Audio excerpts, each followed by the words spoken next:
Hello, स्वागतम. आजचा विषय दिनदर्शिका. दिनदर्शिका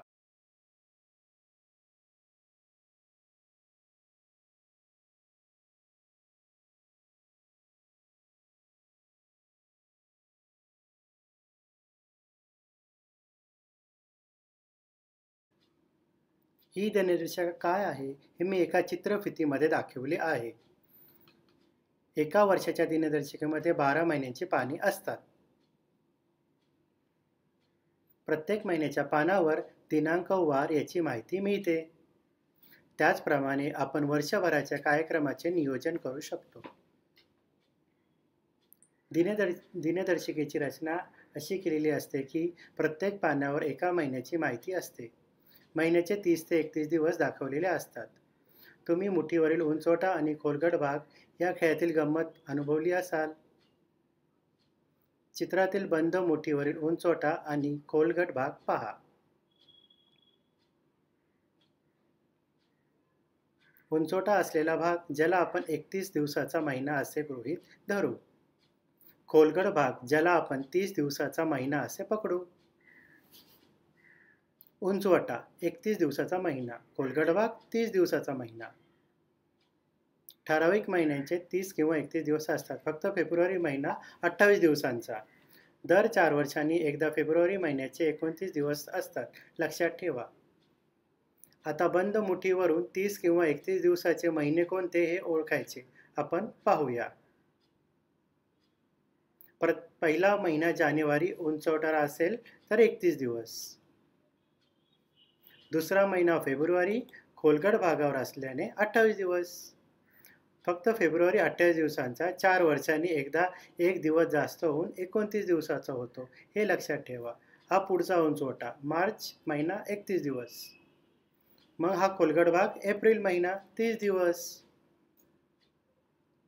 हा पुढचा उंचवटा मे महिन्यात 31 दिवस. मग हा खोलगट भाग जून महिना 30 दिवसांचा. पुढे हा उंचवटा जुलै महिना 31 दिवस. परत फिरून हा उंचवटा ऑगस्ट महिना 31 दिवसांचा. इथे उंचवटा आल्याने 31 दिवस. परत या उंचवट्यामुळे 31 दिवस. मग हा खोलगट भाग सप्टेंबर महिना 30 दिवस. पुढे हा उंचवटा ऑक्टोबर महिना 31 दिवस. मग हा खोलगट भाग नोव्हेंबर महिन्यास 30 दिवस. शेवटचा हा उंचवटा डिसेंबर महिना 31 दिवस. तुम्ही पहा. दिनदर्शिकेवर असलेले महिन्याचे 30 किंवा 31 दिवस, तसेच बंद मुठीवर उंचवटा 31 दिवस आणि खोलगट भाग 30 दिवस. या दोघांमध्ये साधर्म्य जाणवते. ही कल्पना परस्परांशी तंतोतंत जुळते आहे की नाही गंमत? अशा या 12 महिन्याचे 1 वर्ष होते. हे लक्षात असू द्या की प्रतिवर्षी दिनदर्शिका सारखी नसते. दिनदर्शिकेचे वर्ष बदलत जाते. या वर्षीच्या 12 महिन्याच्या दिनदर्शिकेचे वर्ष 2023 आहे. निघून गेलेले गतवर्ष 2022 होते.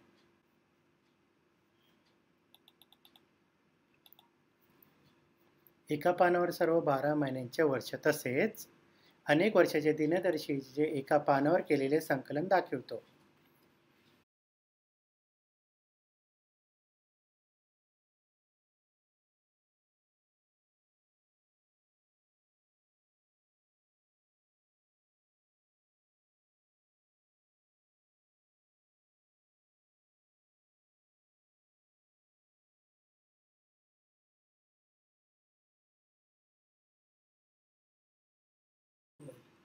दिनदर्शिकेच्या डाव्या बाजूला पहिला उभा राखाना असतो. हे चित्र पहा. या राखान्यात आठवड्याचे 7 दिवस दाखवलेले असतात. सोमवार ते नीट पहा.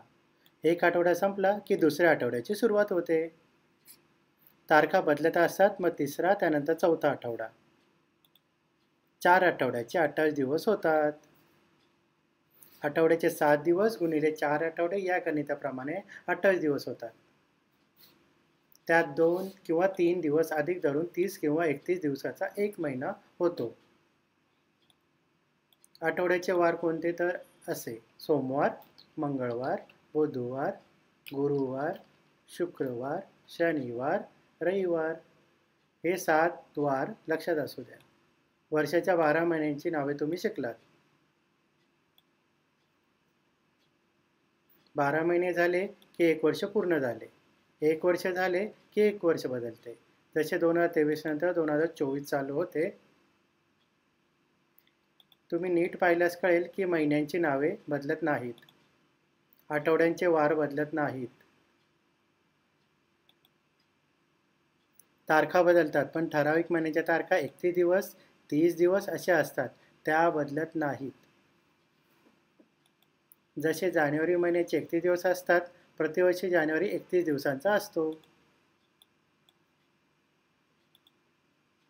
पण आजच्या सोमवारी 1 तारीख असल्यास पुढच्या वर्षी 1 तारखेला सोमवार येईल असे नाही. तुम्ही स्वतः दिनदर्शिका निरखून पाहिल्यास तुम्हालाही ते नीट समजेल.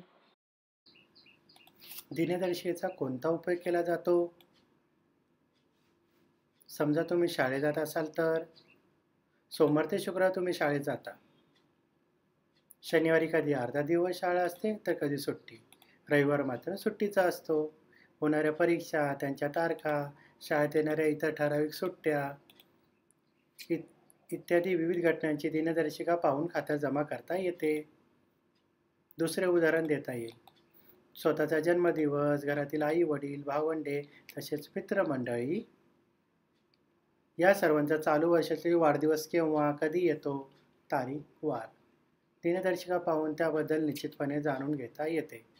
वर्षभरामध्ये अनेकविध सण साजरे केले जातात. जसे होलिका, रंगपंचमी, गणेश चतुर्थी, गणेशोत्सव, दिवाळी असे विविध सण चालू वर्षात कधी कधी येणार आहे. तसेच हे सण पुढील वर्षी कधी होणार आहेत याची दिनदर्शिका पाहून माहिती होते, खातरजमा करता येते. दिनदर्शिकेचा आणखी कुठे उपयोग केला जातो? समजा भविष्यकाळात तुम्हाला दूरवरचा प्रवास करायचा असेल तर केव्हा, कधी जायचे, किती दिवसांकरिता जायचे, दिनदर्शिका पाहून नीट कल्पना येते. कारण दिनदर्शिकेमुळे तारीख, वार तसेच महिना व वर्ष यांची माहिती होते. आता तुम्हाला नक्की समजले असेलच. तुम्ही स्वतः दिनदर्शिकेचा उपयोग कराच आणि तुम्हाला त्याचे महत्त्व समजेलच.